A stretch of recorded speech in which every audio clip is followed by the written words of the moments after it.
All right. Well, we'll be accompanying him. So let's get back to the. Let's go terrify Kreetha with just so many dwarves. So yes, this being the king coming through. Remind me, what is the maximum on a teleportation circle like per round?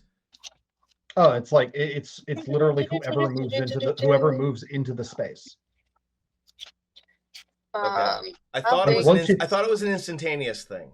It is like you step onto the space and then I'm looking it up too. And then it's you move to either the shared circle or the nearest unoccupied space closest to the circle. Draw a 10-foot diagonal circle on the ground.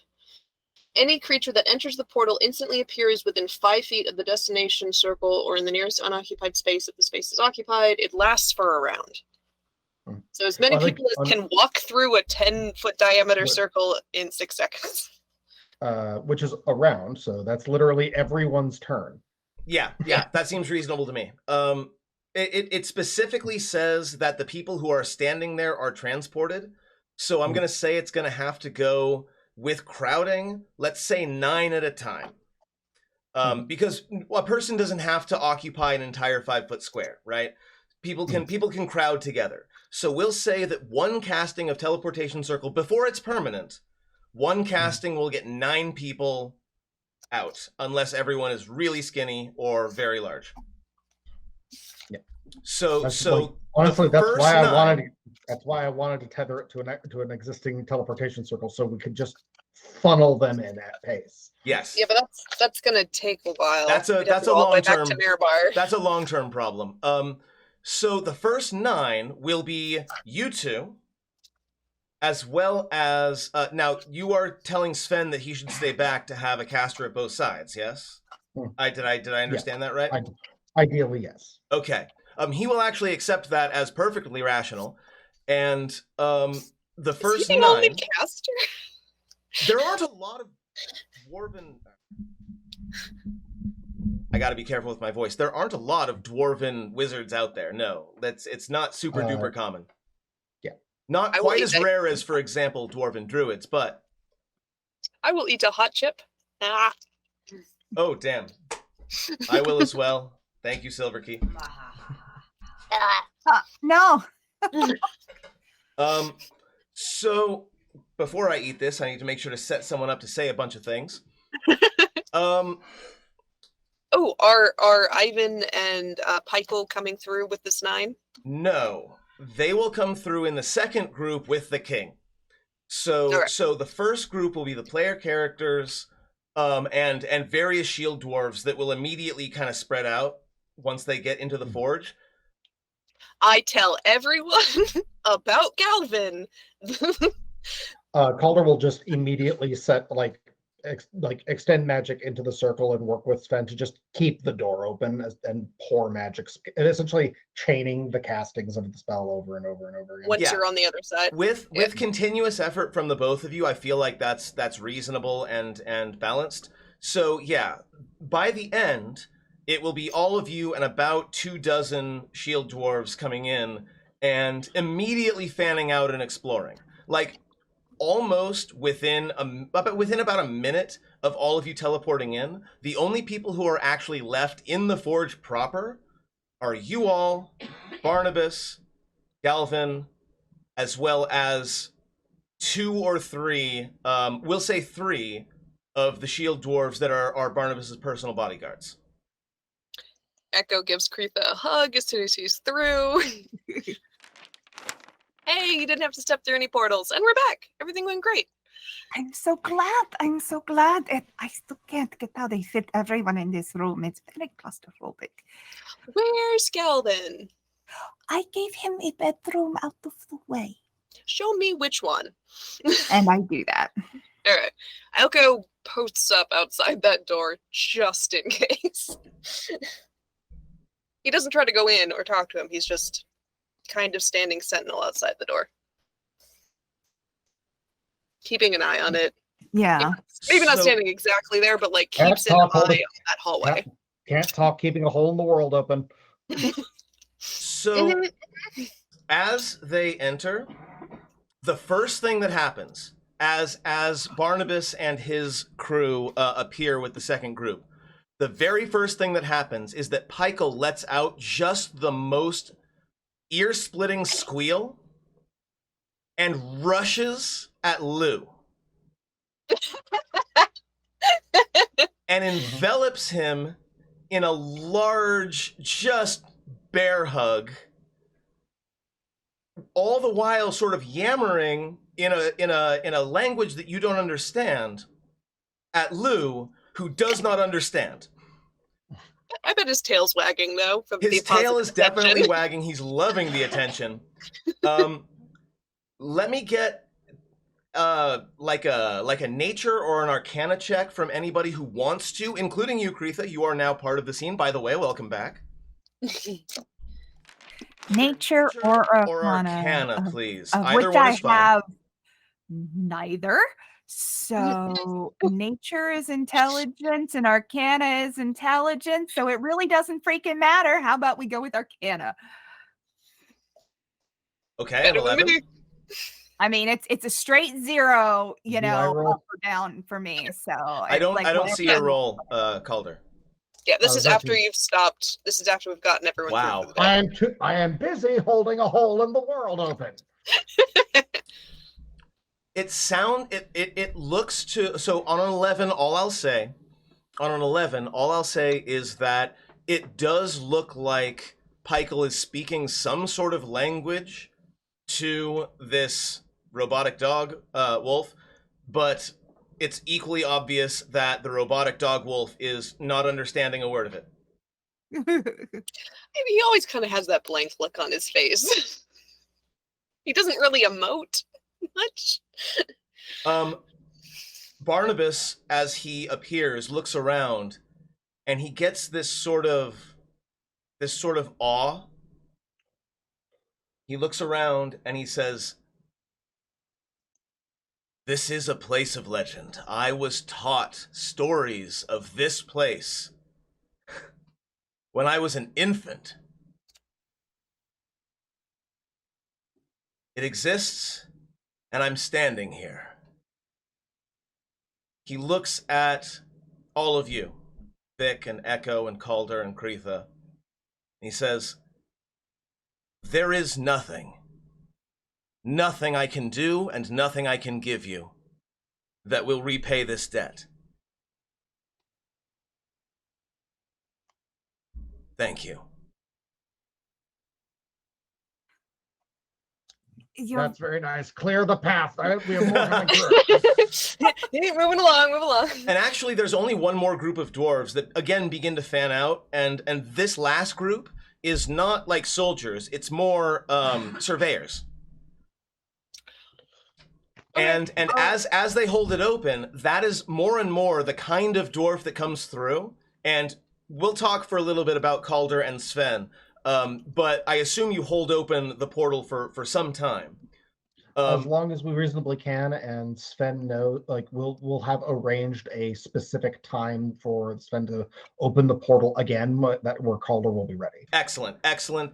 Good forethought. So yeah, you're able to get a full not excavation team yet, but a full surveying team as well as soldiers, and they will begin to spread out and sort of make their way through the area.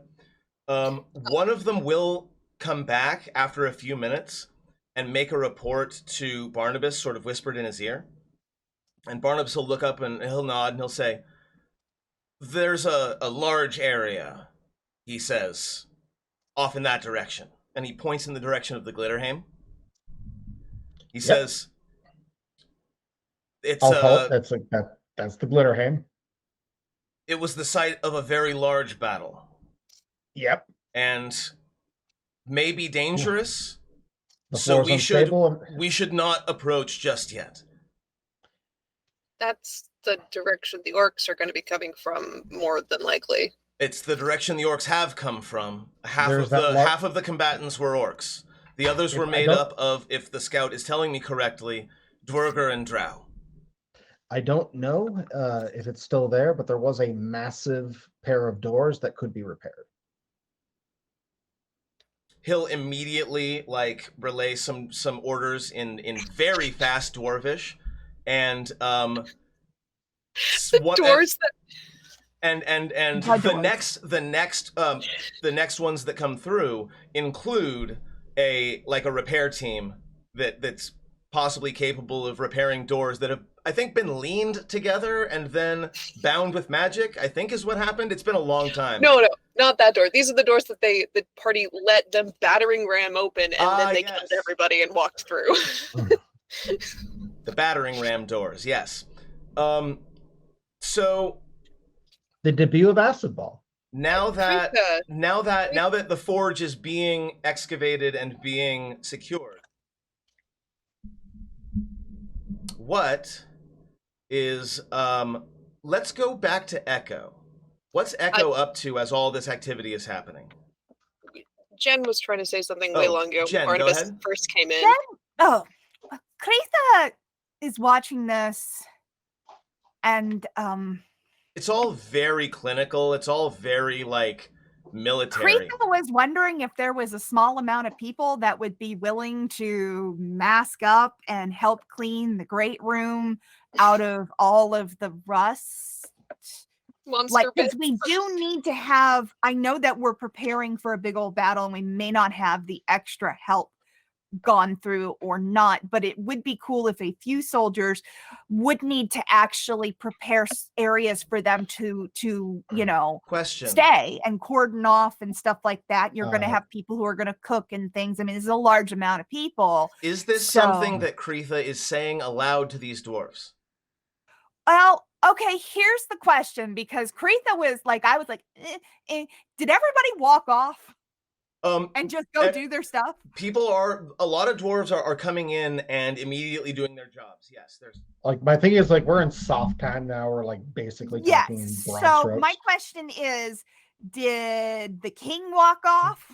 No, the king is still as we're speaking, the king is having he had his little speech and they're conferring, but the dwarves who came in with him are generally going about and working around Vic and giving Vic very wide berth, by the way, and not working within the forge itself, but going out to sort of explore the rest of the Citadel. That said, they do show deference to Kreetha as they walk around, and if Kreetha is making suggestions to them, let me know. I mean, if Kreetha does figure out, like, because at first she's trying to talk to the king because that's the person she would first think about, and then she's like, well, he's never going to shut up. So, and she's like, and does somebody respond as she's doing this? Yes. Because she really doesn't know how to deal with this. She's trying. It's interesting because with the combination of the item you carry as well as Durgaden's respect himself, they are treating you instinctively with deference. Like, if you flag one of them down, they will. Not even just like that. If you look like you're flagging one of them down, they will approach you and ask how they can help. Oh no, we lost Jen just at the wrong spot. No, I'm here. Okay. No, you're here. She just wasn't making noise. Oh. I think her voice peaked you were her mic and it quiet. It shut her off. I mean, mine doesn't do the thing that yours does, but I think I cracked my throat and stopped, and it sounded like I went away. Because I do make cracky throat sounds. It's sort of a whole like froggy voice thing. Anyway. So yeah, some dwarves are at your disposal. So how many came through? How many do we have? Altogether, there are, I believe, 30 of us. 30. Okay. So obviously we're here for a while. I don't know. I know he's sending you places, and I don't want to step on any royal feet. We need someone to help us maybe clean and get ready for what do you call them, like in your mind, Durgaden's voice suddenly sort of takes over for a moment and says, "Simply tell them what you wish them to do. Plain words. Tell them what you wish them to do. They will do it. I will ensure it. Okay, and so they basically watch her stop For a moment. Okay, we need this room here, and she kind of does this to the throne room, to be cleared out because that's a hazard, and every time we go in there we cough, and we need to make sure that there is situations being made for food and lodging for you all, because we have not been able to do any of that. There's been He looks the through dwarven the door. the dwarven language is very bad at communicating this level of flowery, will you please help me language. It's fascinating. He looks over at the room with all the rust monsters, and he kind of makes a face, and he says, yeah, if we leave those there, then our armor will be nothing in, I'd say, about 5 hours. So yeah, that's definitely going to have to be a priority. Do you know where the kitchen is? We could begin to clean that out early so we can begin provisioning. Yes. Beware of moving furniture. If you see it move, shout Bandersnatch. Let me show you where things are. We'll do a quick walk around, and then I am certain you are capable of figuring out who needs to do what. You look very capable. Does that sound good? And she does not know how to give orders, okay? No. As you're saying that, orders, she was pissed as hell at that encampment after we got out of the forge. So she's back to being bumbling. The dwarf nods and goes about his way. And as you turn around, you find that Barnabas has been standing about 4 feet behind you, watching this exchange. Oh, great! With a very like sort of bemused grin or smile. He's looking at this like, what is happening right now? She turns bright green and goes, "Oh no, I wasn't trying to step on your dwarven feet. I just figured you were busy." And we need Kreetha. Yes. I and mine am a visitor here. He says, he looks at you and he looks at the weapon that you carry, and he says, am I not mistaken that you and Durgadin are together with me right now, yes? Yes. This is not my home. Put him back, but he is currently... Kreetha is technically the head dwarf here. And I have trespassed on your hospitality. Kreetha, so I would like to offer this place. I would like to offer my sincere apology for barging in without checking in with you first. That was unkingly of me. If you wish for me to withdraw my forces, I will. This is your place. Kreetha and Durgadin, and Andril if you're in there somewhere. I will watch over it for you, if you will let me. But this is your place. Your Highness, if I may. Of course. Lady Kreetha, I submit myself to your for the moment, under those circumstances, would be willing to offer my services to you as an advisor and coordinator for the defense of the Citadel. Would you accept? Wait, who? Just say yes, and a lot of this gets easier. Yes. Thank you. I am so very confused. Durgadin, by your will, my lady. I ain't following your orders. Echo. I'm here though. I'm promoting you to helping. I'm promoting you to Kreetha's assistant. No, I don't work for any of you fucks. Love you though. Well, this way you'll be able to, get people to help you and not kill the dwerger. We need to talk about that. Barnabas, you got a sec? Looks like all your people are busy. Yes, about that. Yes, about I that. need to be a part of this too, unless you are Are you really good at speaking ancient Dwarven? Before I speak with this dwarf, and he's king again. Before I speak with this dwarf, you say he doesn't speak current surface dwarven?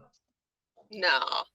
It's very much, how do I describe this? So I Corrupted. speak ancient Dwarven to him. He speak under Dwarven to me, and they sound mostly alike. I must ask you a difficult question, and I think your advisor should be present for it.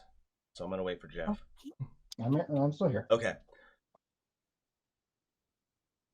I don't intend any ill, but That's good. for the purposes of diplomacy, is this gentleman under sanctuary in your home? Does he Yes. have the protection of your household? He has the protection of me specifically. And I me. told him to his face that if you tried to injure him in any way, that I would step in front. I know. Because it is not, he is not. Kreetha, that is sufficient. I know this is difficult. I know this is not the way you are used to communicating. But in this, when I am here in your home, I must treat you as a fellow ruler. And that has certain protocols that I need to follow. It doesn't mean that I don't still care for you as a friend, or as a companion, or a fellow adventurer. But in this, I am king, and you are the owner of the Forge of Fury. And your possession of that item gives you all the rank and standing of a dwarf in your circumstances. Durgadin helped me. Durgadin is bequeathing this authority to you. I so bequeath in a very, very loud, booming, like dramatic voice. And everybody hears it, and Kreetha is just. Thank you, Your Highness. And the forge flares up. That time I peeked it, and that definitely was not a good thing.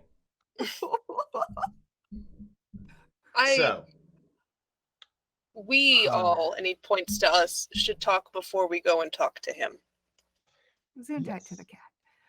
Okay. So Echo finds them a room out of this general main hall. Here's a fun thing. Calder will walk behind the throne and just push in the secret door and enter into their convenient meeting hall with the table. Hey! Secret door where I told the Dorker to just not be there. Whatever Dorker is hiding under the table. Yes, that was way long ago. Leave. Way long ago. All right. That was so good. We go in there. Barnabas comes in there. Do the two little his main bodyguards follow us in there? No, they stay next to the teleportation circle, but Ivan and Peichel, Peichel is running around looking at everything and also playing fetch with Lou.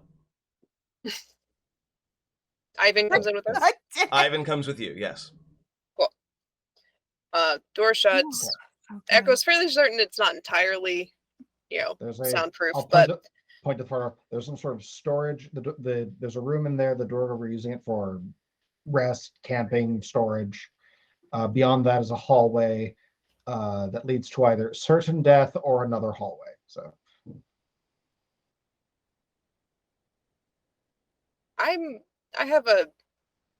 we don't have a whole lot of time. I know you're very busy. I didn't ask before I started talking to the Dwergar here. What do you intend to do about the Dwergar once you own the forge? This one specifically, or the rest of them? All of them.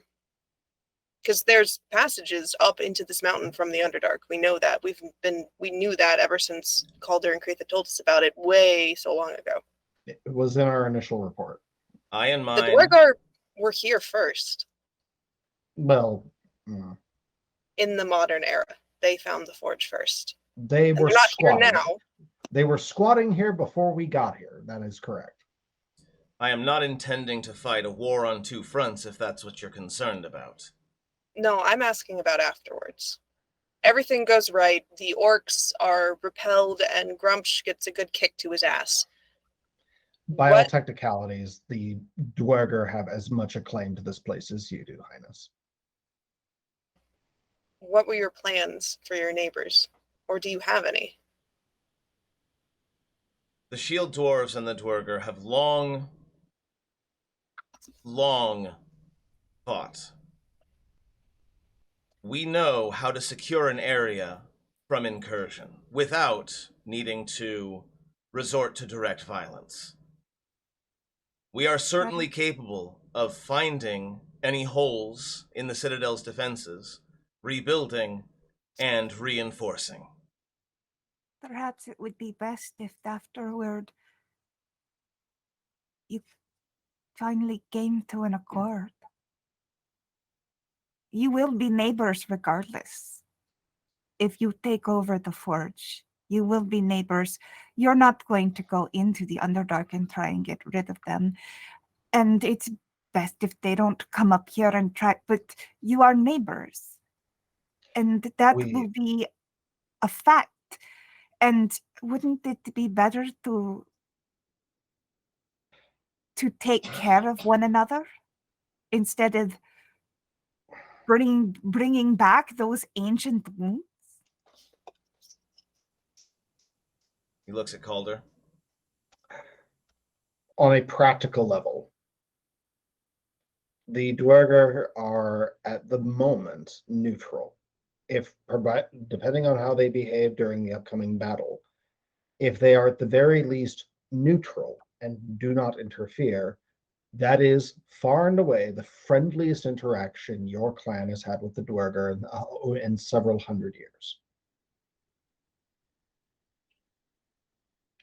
If they actively help in removing the orcs, even if it is out of their own self-interest, there's the simple practical reality that you don't have to like each other to hate the same enemy. My knowledge of the Duergar is that if they see something they wish to possess and determine that they cannot, they will move on. There is every likelihood that this is the last we will have seen of them. Entirely possible. That said, it is a contingency I should think on, and I'm afraid I do not have the capacity to spare at this time. I ask that we table this question until we are out of immediate danger, bring it up again once the full moon has passed. Might I make one simple addition request? It should not otherwise impede our progress. By all means. That's fair. At present, we can agree. Not the question that goes unanswered. At present, can we agree that these Duergar so far have not made any aggressive act against your clan at this time? Let us say knowingly. Again, the Grey Dwarves rarely serve willingly and often serve unknowingly. At present, we cannot make assumptions. Not making assumptions. These Duergar, if we are to take the Duergar at face value, which we should if we are honorable, that we should give them an opportunity to prove that they are, to prove their any duplicitous nature. The honorable thing to do would be to leave them alone. Barnabas looks over at Echo and says, I suppose I already know your position in this, but I'd like to hear it from you anyway. Echo takes a second to look at everybody else in the room before looking back at Barnabas. You asked me once if you should do this. If I thought this was the right move. If some force taking the Citadel and fighting the orcs and keeping them from it was a good idea. I stand by it. There needs to be someone here to keep Grumsh from this well of magical power. But I've begun to doubt if this much power is good for anyone.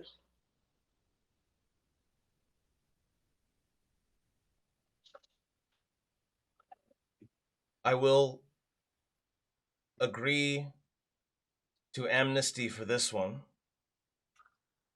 for Galvin.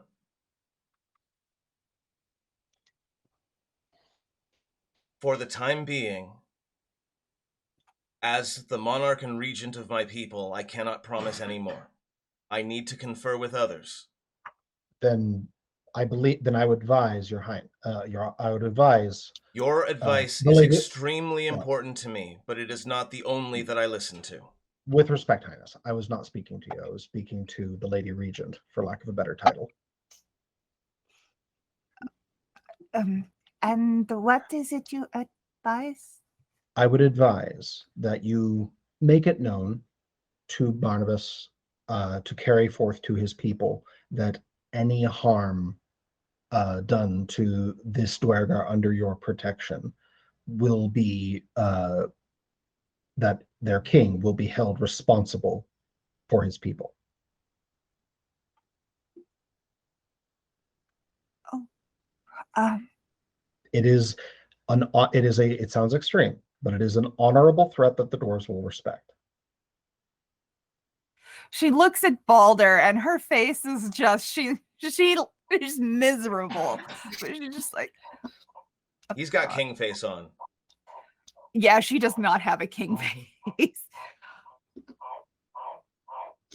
I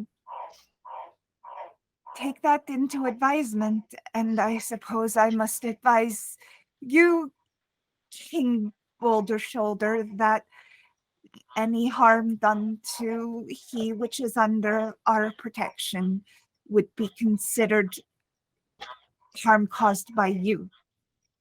And we would have to take action concurrent with.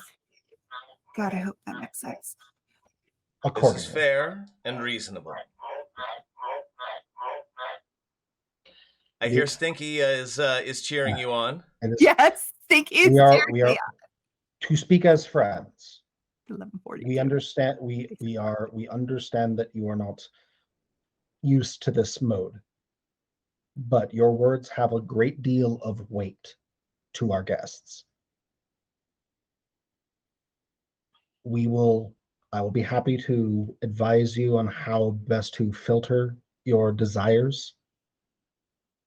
And I will trust that Highness Bouldershoulder will honor the intent of these decrees more than the letter of the wording until such time as experience is earned. It has been a very long time, it feels, since we've met. Not so long, but it feels it. He looks at Kreetha. You have a very wise advisor. Far wiser than perhaps he was when first we met. That's fair. It's like harsh, but fair. He kind of fingers some of the scars on his arm, and he says, "Perhaps we're all a bit wiser." With wisdom in mind, should we go have a short conversation with Galvin? If you would mind, I will come and help translate as much as I can. I don't think that will be an issue. Will you give me a moment with him? You've already had my assurance. I have, but do you speak? I have to be there because I gave my word, but I will step to the side. But I have to be there.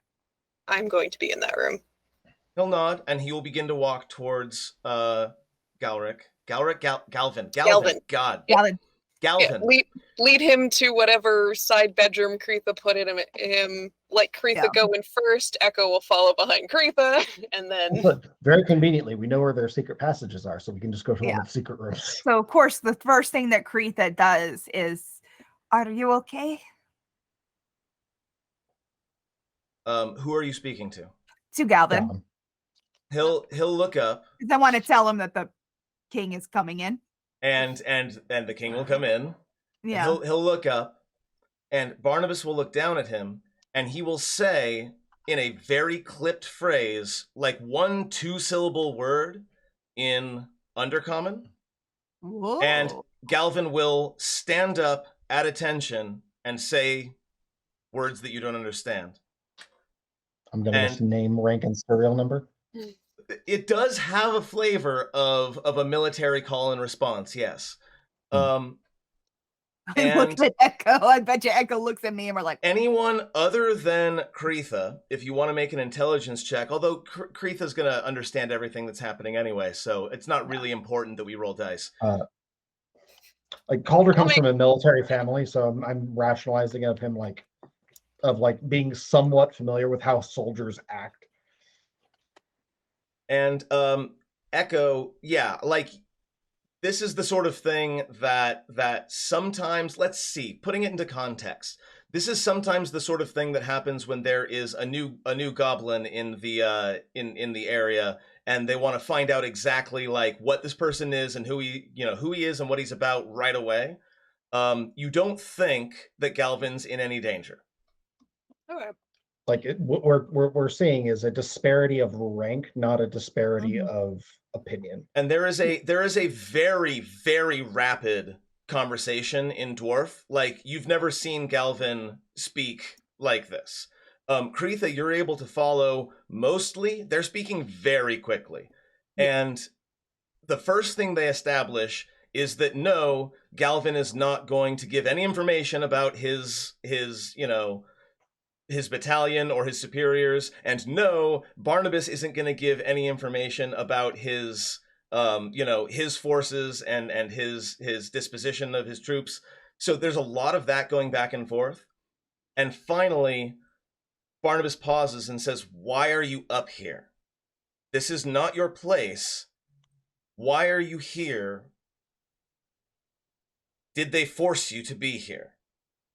And he immediately says, "No, they gave the choice. I don't know why I'm here, but if I was down there, I'd be dead." Kreetha, you didn't tell him? And Barnabas kind of stops there, and in common, he says, "So you are in the worst of both worlds. You have my sympathy. I hope you can find a place up here. But, well, you wouldn't be the first." And he steps back. He's speaking in That was in Dwarven, right? No, that was in common. Okay. He clearly said that for the purposes of everyone around to understand, because the guy doesn't understand common.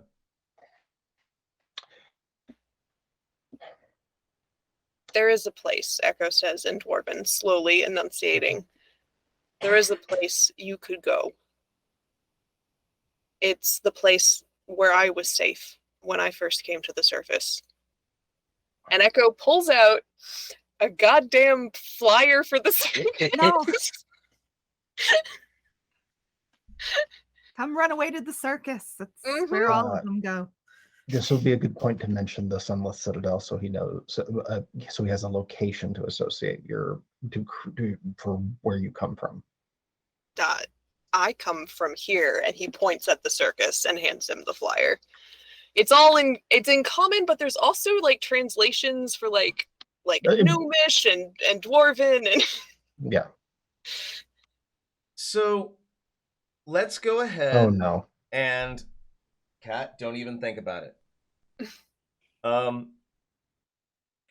Do we have anything else we want to wrap up? Because we're at the 2 hour, 50-minute mark, and I want to get to what are we doing during the full moon? And you do have about a day and a half of downtime. So do we want to go ahead and move on, or is there anything else we want to wrap up here? I think that's pretty well wrapped up. Yeah. That conversation went about as well as we could have expected. I just have a question of, is Galvin staying here in this random bedroom, or is he he's had the conversation, he wants to get out of Dodge? We should honestly offer him the choice. Does he want to contribute to the defensive effort, or does he want to leave, or does he want to go? Would offer him the choice, because if this is Kreetha's area, she offers him, he's basically kind of sanctuary for the time being, You can explain to him, if he wants to go, I will take him to a place he will be safe. For now, he will remain. That said, without going into detail, he definitely is someone who is experiencing a lot of depression. Depression, yeah. Like in the long term, he'll be around, but he's definitely you can't just pull someone out of the only existence they've ever known without it being But a very can, difficult thing. But he but does dwarves do have remain. but dwarves do have a time-tested medication for dealing with depression. Alcohol. That's very Yes. true. Oh yeah, no, whatever we got. I mean, like she's trying to provide him with food and drink and a he's place. like, okay, would you? Let's ask him. Do you want mead? He does not know what mead is. Ooh. Everything that Everything he's ever drank has been fermented from mold or like mushrooms. Or let's Potatoes. No, we shouldn't give him something sweet. We should give him something hard. We should give him whiskey. We take the next couple of days that everything's getting set up here to introduce him to some surface food and drink. Okay, you get him acquainted. He'll take it all in, but it's hard to read him. He's not quite like he's kind of, it's almost like Weekend at Bernie's him around, like he's just kind of there. I think my like Calder would like, his suggestion would be, don't give him like floury, sugary, like rich foods. Give him like simple surface rations. Give him like examples of normal workers' food. That will appeal to his palate a lot more. He can then explore the other foods at his own pace. Maybe we can find some mushrooms. Mm-hmm. Like I imagine he eats a lot of mushrooms, so like any we set him up. Well, in the meantime, we're really thinking about this. Yeah. So, but we don't need to go into that much detail.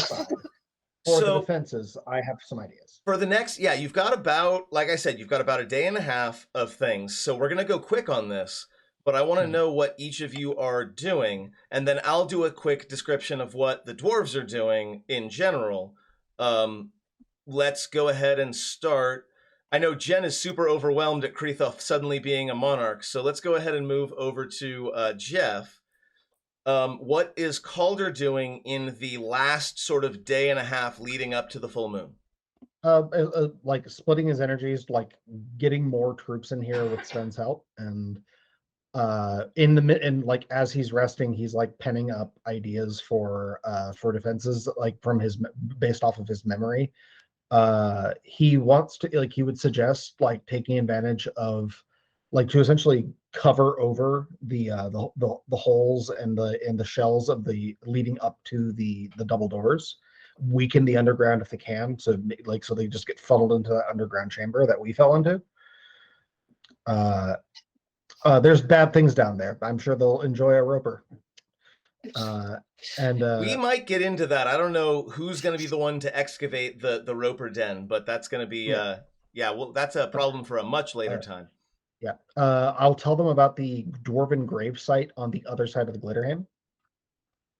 Yeah. And we need to let them know about the room that's been sealed up with Durgadin too. That part they already got. I have a suggestion on how to use like the natural landscape, because we have a vague idea of what channels they will use in their initial assault, at least. Yes. And my thinking is we'll collapse the tunnels so it funnels them into things like into the natural hostile places, like the Hall of Deadly Poison. Seems reasonable to me. Like the Strix dens and make them run the dungeon that you had to. Yeah, like me venting my frustration at this terrible place by making them suffer as we have suffered. Like, we know how horrible and hostile this place is. We experienced it, so they should too. Echo is doing what, Gale? That was not a very well put together sentence, but you got the gist. What is Echo up to in the last hours leading up to the full moon? Well, beforehand, I just wanted to go double check. They said that there was a great battle in the Glitterhame, and Echo wanted to make sure that wasn't a recent battle, and like Arnon wasn't dead on the floor there. Just make sure that they're not those Dwergar that are dead in that room. Just double check that. It is not a pleasant place to be in. You are able to creep out there and at least acknowledge that the bodies are older than just like today. But while you're out there, you feel that there are things moving out there. Like something about this place, you feel like there's something out there that's stalking you while you're there. But once you leave, the feeling passes. But while you're in the Glitterhaim, in this place that is covered in thousands and thousands of, not thousands, hundreds and hundreds of bodies, there is something evil in this place, and you want to be gone as fast as possible. Yeah, and he will, on the day of the full moon, he will go and put the symbol of Tamora on the outside of the doors like they promised they would if Galvin indeed survived his meeting with the king. Aside from that, he is going to be thinking about it late at night, the night before the full moon, of how he still hasn't fucking heard back from Alestriel about who the fuck is in charge of this force, and she said she was going to get back to him, and it's been over a month, and he just kind of is gesturing and sees the ring on his finger and remembers that it stops people from telepathically talking to you, and he goes, oh my fucking god, I'm an idiot.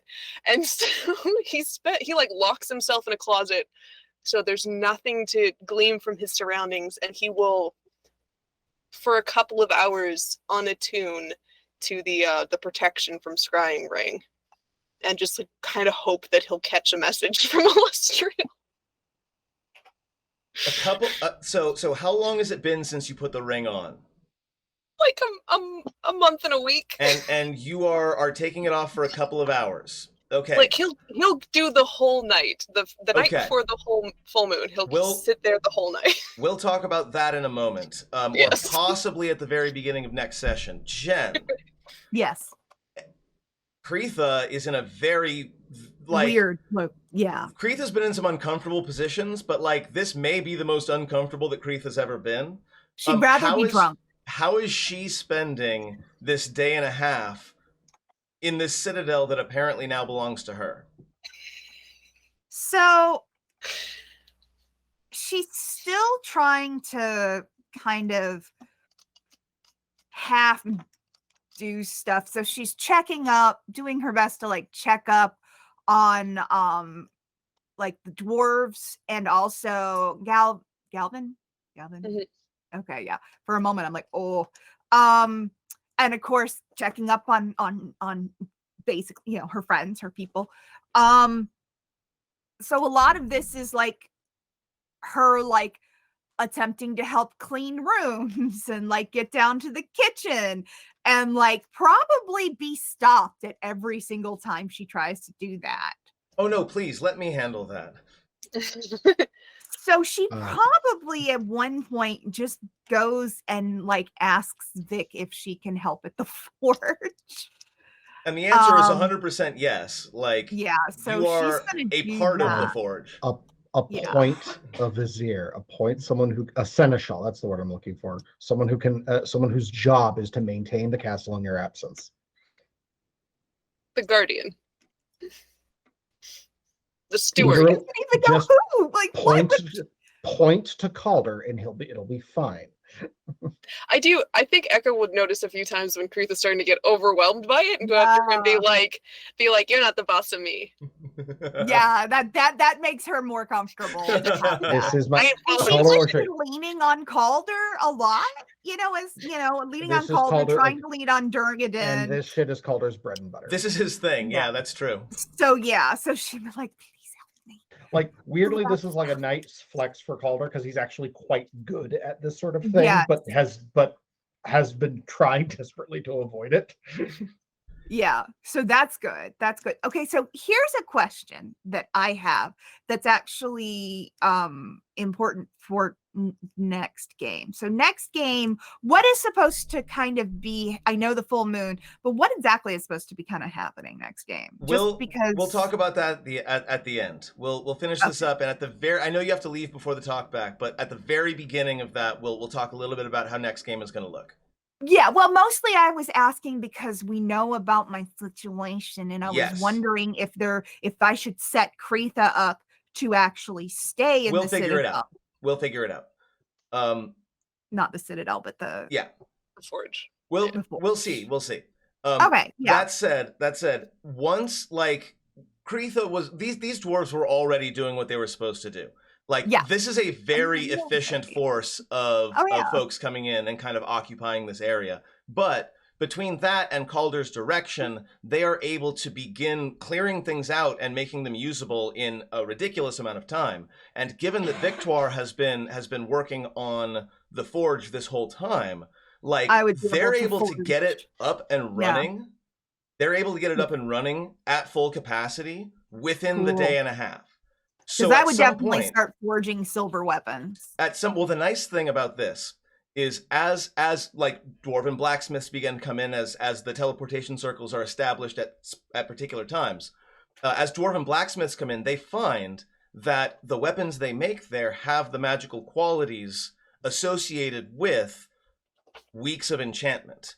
The first thing they do is they start striking arrowheads, and like anyone with detect magic can look down at those arrowheads and go, yeah, those are magical.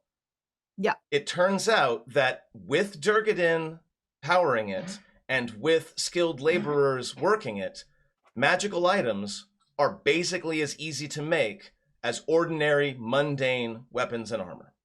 Yeah, that's what makes the forge so freaking powerful.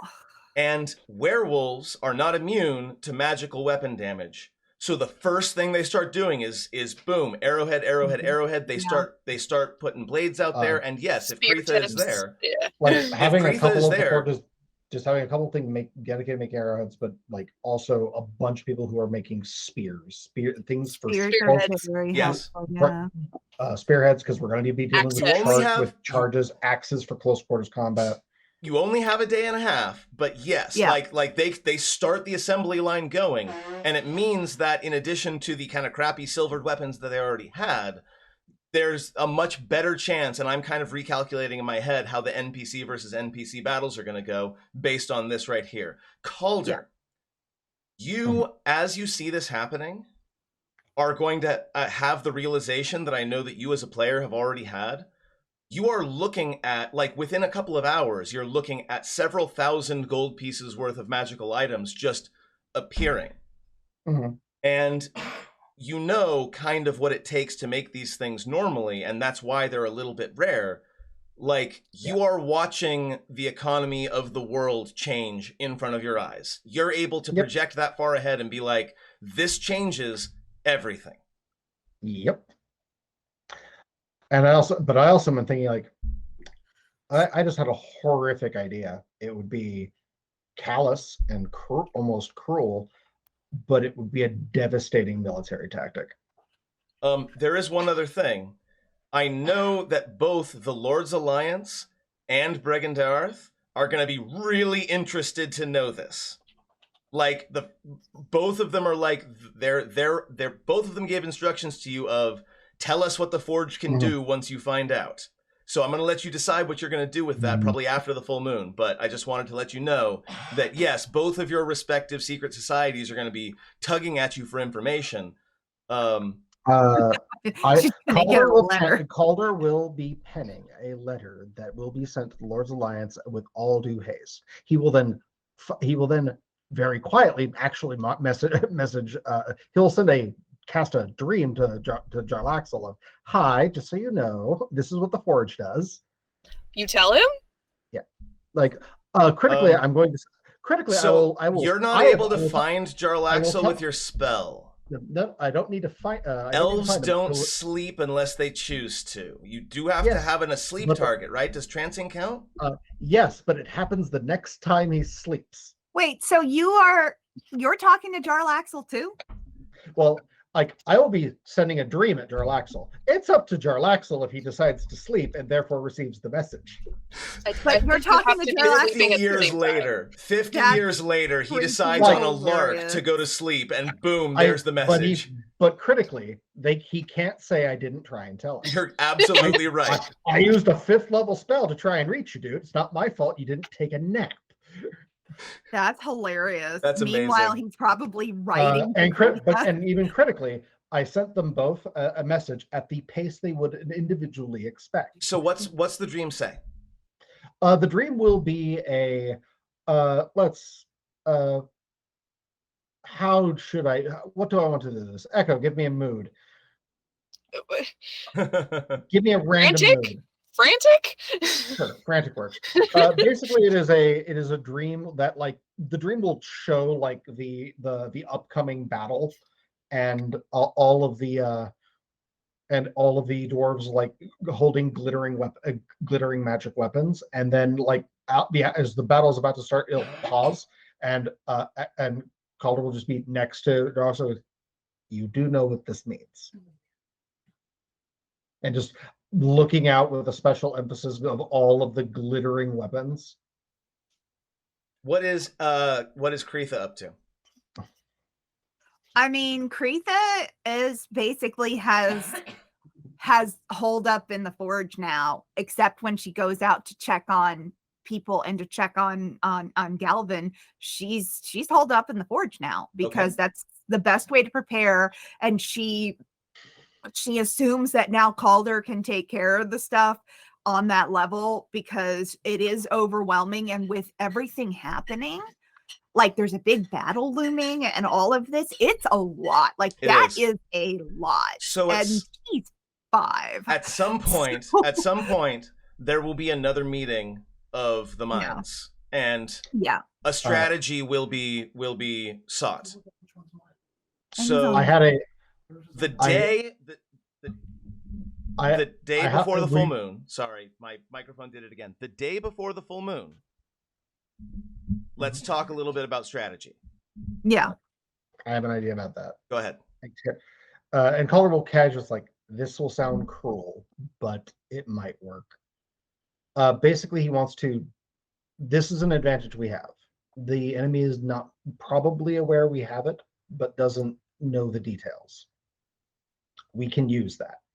Basically, and I will sketch out on the military map, placing the magical weapons in essentially a V funnel formation in the middle of the military formation, and essentially like scatter the silver weapons among the soldiers at the front, essentially creating an artificial funnel in the battlefields because the enemy will press into the weakened center because the silver weapons are just not nearly as effective as the magic ones. Where are we talking about this? Like assuming which a battlefield are we talking about? Like a battlefield at the surface. Okay. Just and check. If they come for the camp. If they come for the camp, we'll meet in a combat line with a V-shaped formation of the magic weapons, so that when they attack, the line will begin to buckle somewhere along the center because their weapons will not be won't be magical. They'll be silvered, and they won't be naturally able to kill their opponents that much. This will cause the front to seemingly start to collapse, but then they will hit a line of warriors that have magical tools and weapons protections, and this will essentially allow the dwarven force to encircle them. And then you're talking about a pincer movement, and then it's a kill box. But we're using their natural immunity to mundane weapons and their vulnerability to magic weapons to trick them into stepping into it. It's definitely a solid plan. It's cruel because it means that whoever is inside of that V formation is almost certainly going to die. So what is the player character party, which is going to include a new character, which I'll describe in just a moment. What is the new player character, or what is the player character party going to do during the full moon? Are you splitting up? Please don't. Or are you staying together to do a thing? I think we're going to try to hold the forge. Yeah, that's like the idea that I had in my head was that we were going to like arm and try to make the surface fight as survivable as possible, and because inside of the citadel, inside of the forge, numbers won't mean as much. The quality of the warrior is going to mean a hell of a lot more. We have a lot of choke points. And we don't need nearly as many magical weapons for fewer defenders. So adding the trump card of adventurers high, this would allow then we can repel whatever they throw at us using the magics and the magics of the tools and the weapons and our spells available to us, and leave the surface fight to occur at the surface with the people who have actual military experience, but with the tools that we can provide them. Echo has a secondary motivation for wanting to be here at the defense of the forge. If the battle starts going bad, Echo's going to try to destroy the forge. He hasn't told anyone this. A prudent caution. Barnabas Barnabas and Ivan and Peichel and Sven will of course be with the army, right? Barnabas will be leading the battle with those with him. What are we gonna do with the antagonist party, with Anton and crew? Frankly, Anton is a military commander. The surface battle is his bread and butter. Yeah, I would say we would have them be reconnoitered with. It would give him the lion's share of the glory, but it would also mean that he is in his element. He is in the position where he can do the most damage to the enemy. They would act as the cavalry to the infantry units. They would be more mobile, more able to take advantage of magic and stuff around the main battle. Yeah. Makes sense to me. Are there other groups that we have not talked about yet? There is one, but that's a surprise. We'll get there. Yeah. There is one. That's a surprise. We'll get there. Well, which one are you talking? There's two more groups. Are you talking about the woo or the No, the other one. What's the other one? The Casa de Hyacinth. Oh yeah, both of those are technically surprises.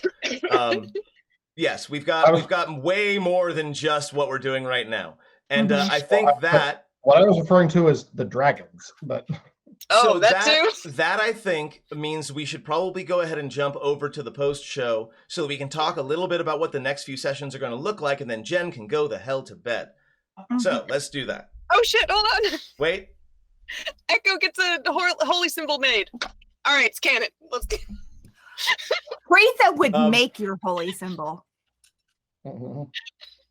So, in thanks for you giving yours up. Is that too late? As you begin, it, but she can make it pretty. As you begin to sort of make your defenses at the forge,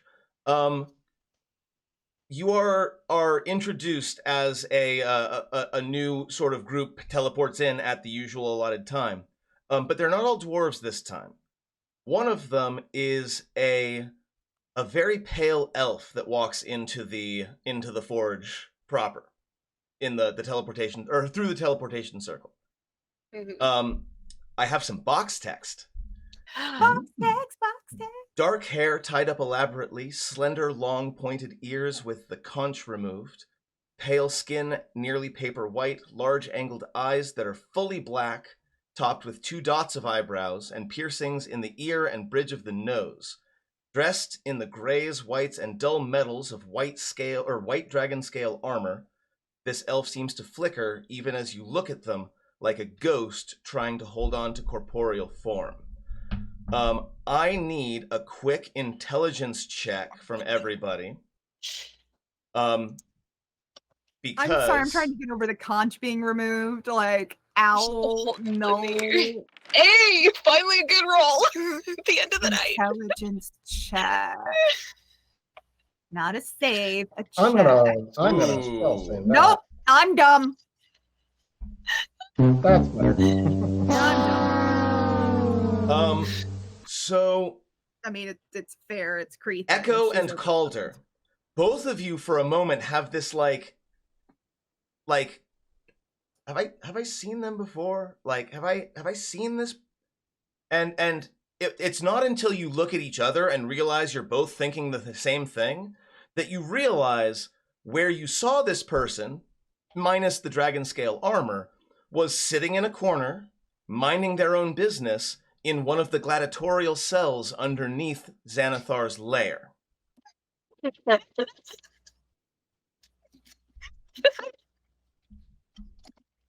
Yeah, Kreetha would not have seen him anyway, so. We're gonna have to do the scene of next time of seeing this motherfucker walk in.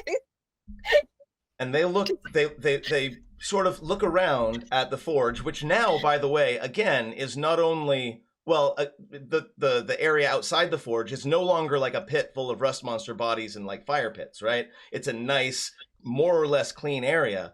And they look around, spot either Echo or Calder and says something along the lines of, Gallic and Thorn send their regards. They made it out. Good for them. Echo is like fists half raised to the sky. I can't believe I get to see the Brawling Barbarian brothers again in person. They call me Ghost, at your service. And that, my friends, is where we are going to go ahead and end the session and jump into the chat. Caller will just go, sure, this may as well happen. Meanwhile, Echo's like, Kill Bill Sirens. Oh my gosh, is this another fucker on the Xanathar's payroll?